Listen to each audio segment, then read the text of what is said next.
Hello everyone, welcome to 희ᵱᵉ। Friends, इस video में हम सॉल्व करेंगे important one liner question. Topic रहेगा agro forestry, social forestry and forest. Friends, अगर आपको इस वीडियो का पीडीएफ चाहिए तो आप अपना टेलीग्राम चैनल ज्वाइन कर सकते हैं। लिंक आपको डिस्क्रिप्शन में मिल जाएगा, जहां से आप पीडीएफ भी डाउनलोड कर सकते हैं। फ्रेंड्स, अगर आपको और किसी टॉपिक पर वीडियो चाहिए तो आप कमेंट में बताइए, उस टॉपिक पर वीडियो हम आपको प्रोवाइड करेंगे। तो आइए शुरू करते हैं।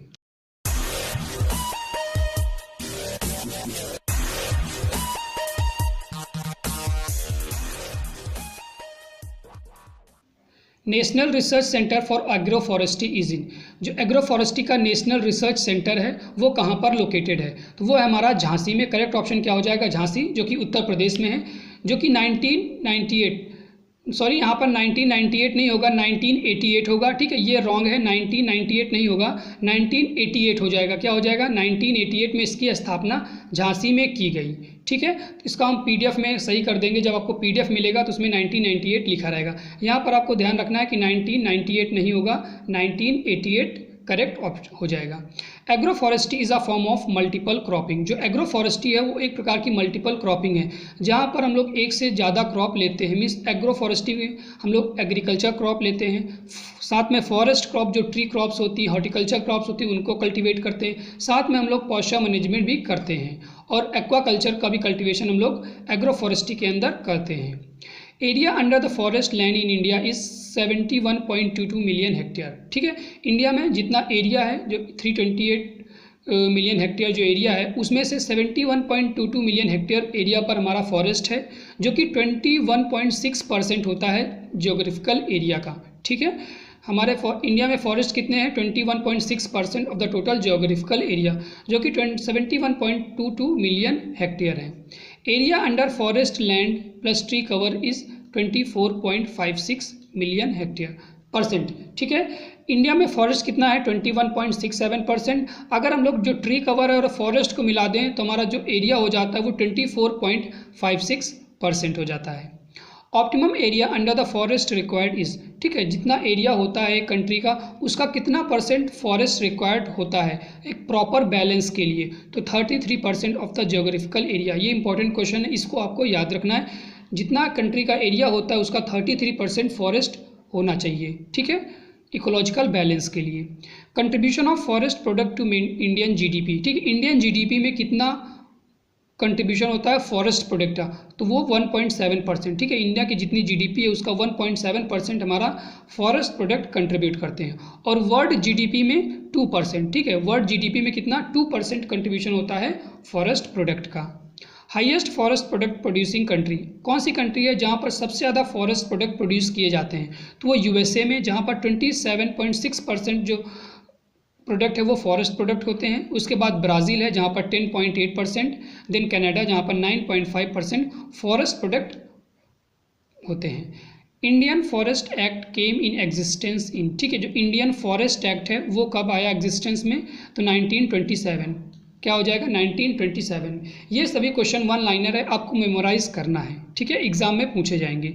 फॉरेस्ट कंजर्वेशन एक्ट केम इन। फॉरेस्ट कंजर्वेशन एक्ट, ठीक है, कब आया? 1980 में। तो याद रखना है 1980 में फॉरेस्ट कंजर्वेशन एक्ट आया। Forest school is established in. India में कहाँ पर फॉरेस्ट स्कूल इस्टेब्लिश्ड है? तो वो है देहरादून में। ठीक है, जो कि उत्तराखंड है, उत्तराखंड में है। फॉरेस्ट स्कूल कहाँ पर है हमारा? उत्तराखंड में, देहरादून में।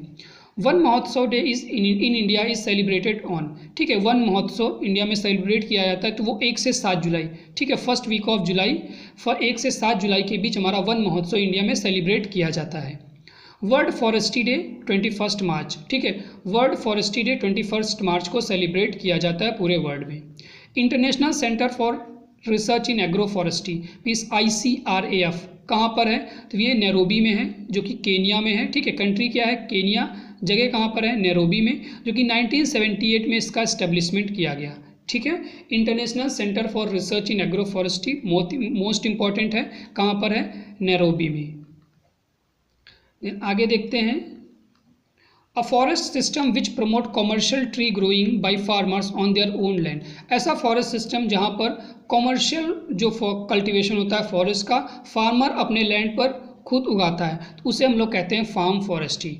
ठीक है, क्या कहते हैं, farm forestry. Pollarding is done at 2 metre height from the ground. ठीक है, पोलार्डिंग क्या होती है, मतलब जो ट्रीज होती है उनके जो टॉप और ब्रांचेस होते हैं उनको कट किया जाता है ताकि उनकी जो न्यू ग्रोथ है वो इंक्रीज कर सके, उसे हम लोग पोलार्डिंग कहते हैं। ये सिमिलरली जैसे हम लोग हॉर्टिकल्चर क्रॉप में क्या करते हैं, ट्रेनिंग करते हैं, सिमिलरली वैसे हमारा पोलार्डिंग होता है। ठीक है, जबकि लेटरल ब्रांच को कट करके जो उसकी ग्रोथ है उसको इंक्रीज किया जाए। जैसे कि तो यहाँ पर हाइट पूछता है, कितनी हाइट पर किया जाता है, तो 2 metre height from the ground level, ground level से 2 मीटर हाइट पर हम लोग पोलार्डिंग को करते हैं। The term social forestry was introduced by Westoby. ठीक है, वेस्टोबी के द्वारा टर्म सोशल फॉरेस्ट्री को इंट्रोड्यूस किया गया। मोस्ट इंपॉर्टेंट है, याद रखना है, सोशल फॉरेस्ट्री टर्म किसके द्वारा इंट्रोड्यूस किया गया, तो वेस्टोबी के द्वारा। Agroforestry system general is published from, जो एग्रोफॉरेस्ट्री सिस्टम जनरल है, ठीक है, इंटरनेशनल एग्रोफॉरेस्ट्री सिस्टम जनरल है, जो कि कहाँ से पब्लिश होता है, नीदरलैंड से। ठीक है, कहाँ से, करेक्ट ऑप्शन उसका हो जाएगा अगर आप ऑप्शन दिया रहेगा तो नीदरलैंड।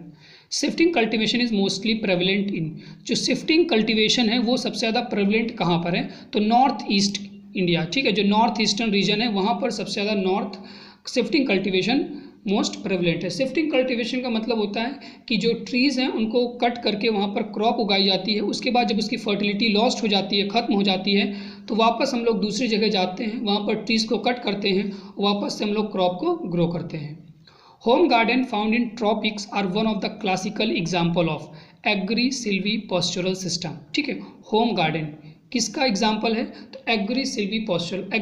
एग्री का मतलब एग्रीकल्चर क्रॉप, सिल्वी का मतलब फॉरेस्ट क्रॉप, और पॉस्चरल का मतलब जो पॉस्चर क्रॉप होती है, चारे वाली फसलें होती हैं। ठीक है, तो होम गार्डन क्या हो जाएगा, is a form of agri silvi pastoral system. Headquarter of world agro forestry कहाँ पर है, ICARF, तो वो हमारा नैरोबी में है, जो कि केन्या में है, 1978 में इस्टेब्लिश किया गया। Number of agro ecological zone in India. Agro ecological term ध्यान देना है, एग्रो क्लाइमेटिक पूछ रहा है कि एग्रो इकोलॉजिकल पूछ रहा है। एग्रो इकोलॉजिकल जोन कितने हैं, 20।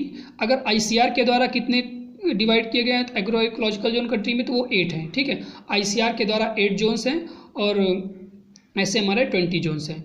ठीक है, प्लानिंग कमीशन के द्वारा number of agro climatic zones कितने हैं, तो वो 15 हैं, और ICR के द्वारा 131 एग्रो क्लाइमेटिक जोन्स हैं। National forest policy of India is launched in 2004। India में जो नेशनल फॉरेस्ट पॉलिसी है वो कब लॉन्च की गई, 2014 में। ठीक है, then Maharashtra, Rajasthan, MP, Karnataka are the state having the highest total agro forestry area. ठीक है, कंट्रीज़ में जितने स्टेट हैं अपनी कंट्री में 28 स्टेट, वहाँ पर महाराष्ट्र, राजस्थान, MP और कर्नाटका को मिला के सबसे ज़्यादा जो एरिया है वो इन्हीं 4 स्टेट में है एग्रो फॉरेस्ट्री के अंदर। ठीक है, देन नेक्स्ट आगे देखते हैं one liner. Tree species which give 6F। 6F का मतलब होता है फूड, फाइबर, फ्यूल, ठीक है, फर्टिलाइजर, फ्रूट। ठीक है, तो इसे हम लोग कहते हैं मल्टीपर्पज़ ट्री। ऐसा ट्री जो हमें ये 6 चीज़ देता है, फूड भी देता है, फॉडर मीन्स चारा भी देता है, फ्यूल भी देता है, फाइबर भी देता है जो कि रेशे कहते हैं, फर्टिलाइजर उर्वरक देता है, और फ्रूट फल भी देता है, उसे हम लोग कहते हैं multipurpose tree. Growing of tree with agriculture crop. Agriculture crop के साथ साथ हम लोग ट्री का ग्रो करना क्या कहलाता है, एग्री सिल्वीकल्चर। एग्री का मतलब एग्रीकल्चर क्रॉप और सिल्वीकल्चर का मतलब कल्टीवेशन ऑफ ट्रीज। ठीक है, Indian journal of agroforestry is published from. Indian general, ठीक है, एग्रोफॉरेस्ट्री का कहाँ से पब्लिश किया जाता है, तो वो झांसी से। ठीक है, कहाँ से, झांसी से। ठीक है, नेशनल रिसर्च सेंटर भी हमारा कहाँ पर है, झांसी में, जो कि 1988 में इस्टेब्लिश किया गया। National agroforestry day is celebrated on. जो नेशनल एग्रोफॉरेस्ट्री डे है वो कब सेलिब्रेट किया जाता है, तो 8 मई को। ठीक है, वर्ल्ड फॉरेस्ट्री डे कब किया जाता है, तो 21 मार्च को। ठीक है, then light competition in agroforestry can be reduced through. जो लाइट कंपटीशन होती है क्रॉप के बीच, प्लांट के बीच, उसको हम लोग कैसे रिड्यूस कर सकते हैं, तो कैनोपी मैनेजमेंट। ठीक है, कैनोपी मैनेजमेंट को हम लोग करके हम लोग लाइट कंपटीशन को रिड्यूस कर सकते हैं। कैनोपी मतलब आपने ये ट्रीज़ देखे होंगे, तो ट्रीज़ क्या करते हैं, ऊपर छायादार बना लेते हैं। ठीक है, तो जो नीचे वाले ट्रीज़ हैं इन पे जो लाइट है वो नहीं आ पाती है, तो इनको हम लोग मैनेज करके हम लोग क्या कर सकते हैं, लाइट के जो कंपटीशन उसे रिड्यूस कर सकते हैं। Father of Indian agroforestry. Indian agroforestry के जो फादर है वो कौन है, KG तेजवानी। ठीक है, KG Tejwani Indian agro forestry के फादर हैं। कहीं कहीं पर आपको दूसरे भी मिलेंगे, ठीक है, तो लेकिन करेक्ट क्या हो जाएगा, इंडियन एग्रो फॉरेस्ट्री के फादर है वो KG Tejwani. During which 5 year plan scientific agro forestry started in India, किस 5 ईयर प्लान में जो साइंटिफिक एग्रो फॉरेस्ट्री है वो इंडिया में स्टार्ट की गई, ठीक है, तो वो 7th 5 year plan, 7th 5 year plan में साइंटिफिक एग्रो फॉरेस्ट्री स्टार्ट की गई। अगर आपसे क्वेश्चन पूछे नॉर्मल जो एग्रो फॉरेस्ट्री है वो कब स्टार्ट हुई, तो 5th 5 ईयर प्लान में, ठीक है, जो पहला 5वां 5 ईयर प्लान साइंटिफिक कल्टीवेशन की बात करें एग्रो फॉरेस्ट्री में, तो वो 7th 5 ईयर प्लान में हमारी स्टार्ट की गई। The book introduction to agro forestry, book जिसका नाम है इंट्रोडक्शन टू एग्रो फॉरेस्ट्री, किसके द्वारा लिखी गई, तो PKR नायर के द्वारा, ठीक है, PKR नायर ने बुक लिखी an introduction to agro forestry.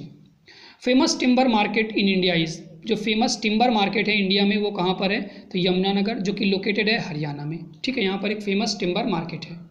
State having highest forest area, कौन से स्टेट में सबसे ज़्यादा एरिया है, तो वो हमारा कहाँ पर है, MP में, ठीक है, MP में सबसे ज़्यादा फॉरेस्ट एरिया है। अगर आपसे स्टेट के बाद पूछे कि किस स्टेट पर उसके जियोग्राफिकल एरिया को कंपेयर करके सबसे ज़्यादा एरिया है फॉरेस्ट का, तो वो मिज़ोरम में है, ठीक है, मिज़ोरम में उसके एरिया की अपेक्षा सबसे ज़्यादा फॉरेस्ट है, जहाँ पर लगभग 85% फॉरेस्ट पाए जाते हैं मिज़ोरम में। Component of social forestry are farm forestry, rural forestry and urban forestry, ठीक है, सोशल फॉरेस्ट्री के कंपोनेंट कौन कौन से हैं, तो फार्म फॉरेस्ट्री है, रूरल फॉरेस्ट्री और अर्बन फॉरेस्ट्री। रूरल फॉरेस्ट्री को हम लोग एक्सटेंशन फॉरेस्ट्री भी कहते हैं, ठीक है, रूरल फॉरेस्ट्री को क्या कहते हैं हम लोग, extension forestry. Then forestry which is defined as a forestry of the people by the people and for the people, ऐसी फॉरेस्ट्री जो कि पीपल के लिए, पीपल को द्वारा होती है, उसे हम लोग क्या कहते हैं, social forestry. Means forestry which is for the people by the people end of the people is called social forestry. Social forestry को हम लोग दूसरे तरीके से डिफाइन कर सकते हैं, the practice of forestry outside the conventional forest area, means जो फॉरेस्ट एरिया है उसके बाहर हम लोग फॉरेस्ट्री को करते हैं, ताकि जो रूरल एरियाज़ हैं और अर्बन एरियाज़ हैं वो उसको बेनिफिट हो सके, उसे हम लोग कहते हैं सोशल फॉरेस्ट्री, ठीक है। Mean social forestry is a practice of forestry outside the conventional forest area for the benefit of the rural and urban communities. Agroforestry is a sustainable land management system which increase the use of land combine with the production of crop. Agroforestry में हम लोग क्या करते हैं, crop को भी grow करते हैं, फ्रूट ट्रीज को भी ग्रो करते हैं, फॉरेस्ट प्लांट को भी ग्रो करते हैं और एनिमल को भी एनिमल के करते हैं, ठीक है। तो ये हमारा एग्रोफॉरेस्ट्री क्या होता है, combination of fruit trees forest and animals. Agroforestry is also known as tree crop planting system, क्या कहते हैं, tree crop planting system. Agroforestry को हम लोग ट्री क्रॉप प्लांटिंग सिस्टम के नाम से भी जानते हैं। Windbreak are such structure which break the wind flow and reduce the wind speed. Windbreaks क्या होते हैं, जो कि विंड को रिड्यूस करते हैं या उसके फ्लो को रिड्यूस करते हैं, ठीक है। Then shelter beds are the rows of trees और shrubs planted across the wind direction, ठीक है, जिधर से विंड आ रही है उसके अक्रॉस हम लोग इनको क्या करते हैं, प्लांट करते हैं, ताकि जो हमारी क्रॉप्स है उसको विंड से हम लोग बचा सकें। Which tree is known as flame of forest, most important question है, किस ट्री को हम लोग फ्लेम ऑफ फॉरेस्ट के नाम से जानते हैं, तो पलास ट्री, ठीक है, जो पलास का ट्री होता है जिसे हम लोग ब्यूटिया मेनोस्पर्मा कहते हैं, उसे हम लोग फ्लेम ऑफ फॉरेस्ट के नाम से जानते हैं। Tree species which are use in taungya cultivation, taungya cultivation में कौन से हम लोग ट्री स्पीसीज को यूज़ करते हैं, मेनली यूपी की बात कर रहा है, ठीक है, यूपी में हम लोग कौन से मेजर जो ट्री इनको यूज़ करते हैं, सोरिया रोबस्टा, ठीक है, टेक्टोना ग्रैंडिस जिसे हम लोग टीक के नाम से जानते हैं, अकैकिया कैटेच्यू, ठीक है, डेलबर्जिया सीसू, इकोलिप्टिस स्पीसीज जो कि फास्टेस्ट ग्रोइंग स्पीसीज होते हैं ट्री में, कौन सा हो जाएगा, इकोलिप्टस स्पीसीज, ठीक, और पॉपुलस ट्री जिसे हम लोग पॉपुलर ट्री बोलते हैं, ये हमारे टोंगिया कल्टीवेशन में मेनली यूज़ की जाते हैं यूपी के अंदर। देन फादर ऑफ एग्रोफॉरेस्ट्री कौन है, जे रसल स्मिथ, ठीक है, जे रसल स्मिथ को हम लोग कंसीडर करते हैं father of agroforestry. Forest which as 80% plant of one species are called pure forest. ऐसे फॉरेस्ट जहाँ पर 80% प्लांट वो एक स्पीसीज के होते हैं उसे हम लोग प्योर फॉरेस्ट के अंदर क्लासीफाई करते हैं, ठीक है। मीन्स ऐसा फॉरेस्ट जहाँ पर जो 80% या 80% से ज़्यादा प्लांट हैं वो एक ही स्पीसीज के पाए जाते हैं, उसे हम लोग कहते हैं प्योर फॉरेस्ट। और मिक्स्ड फॉरेस्ट क्या होता है, जहाँ पर खूब सारे वेराइटीज़ होते हैं, उन सभी के प्लांट पाए जाते हैं। डिफरेंट वेराइटीज़ के जो ट्रीज़ होते हैं उनके प्लांट पाए जाते हैं, डिफरेंट स्पीसीज़ के प्लांट पाए जाते हैं, उसे हम लोग कहते हैं mixed forest. Indian state of forest report ISFR is released after every 2 year. हर 2 साल में जो ISFR है, इंडियन स्टेट ऑफ फॉरेस्ट, वो अपना रिपोर्ट रिलीज़ करता है। Forest research institute is in Dehradun. ठीक है, इंडिया में जो फॉरेस्ट रिसर्च इंस्टीट्यूट है वो कहाँ पर है? देहरादून में है, जो कि 1906 में इस्टेब्लिश किया गया। अब देखते हैं कंपोनेंट ऑफ एग्रो फॉरेस्ट्री। कौन कौन से कंपोनेंट हैं एग्रो फॉरेस्ट्री के? तो एग्री सिल्वीकल्चर, जहाँ पर हम लोग क्रॉप के साथ फॉरेस्ट्री को कल्टिवेट करते हैं। नेक्स्ट है सेल्वो पॉस्चरल सिस्टम, जहाँ पर सिल्वीकल्चर, ठीक है, forest plus pasture management. Pasture मतलब जो चारेदार हो गया, चारा हो गया, उसको हम लोग कल्टिवेट करते हैं, उसे हम लोग कहते हैं silvo pastoral system. Then agro silvo pastoral system क्या होता है? जहाँ पर हम लोग एग्रीकल्चर क्रॉप, ठीक है, फॉरेस्ट क्रॉप के साथ साथ पॉस्चर मैनेजमेंट करते हैं, उसे हम लोग कहते हैं agro silvo pastoral system. Then agri horti silviculture, agriculture crop के साथ साथ हॉर्टिकल्चर क्रॉप करते हैं, साथ में सिल्वीकल्चर करते हैं, तो उसे हम लोग कहते हैं agri horti silviculture system. Then agri silvi aquaculture, ठीक है, ये भी इंपॉर्टेंट है। एग्रीकल्चर क्रॉप के साथ फॉरेस्ट क्रॉप और फिश प्रोडक्शन, ठीक है, जहाँ जिसे हम लोग एक्वाकल्चर कहते हैं, उसका अगर हम लोग कल्टिवेट करते हैं तो वो हमारा कहलाएगा agri silvi aquaculture system. Friends, इस वीडियो में इतना ही। अगले वीडियो में फिर मिलेंगे एक नए टॉपिक के साथ।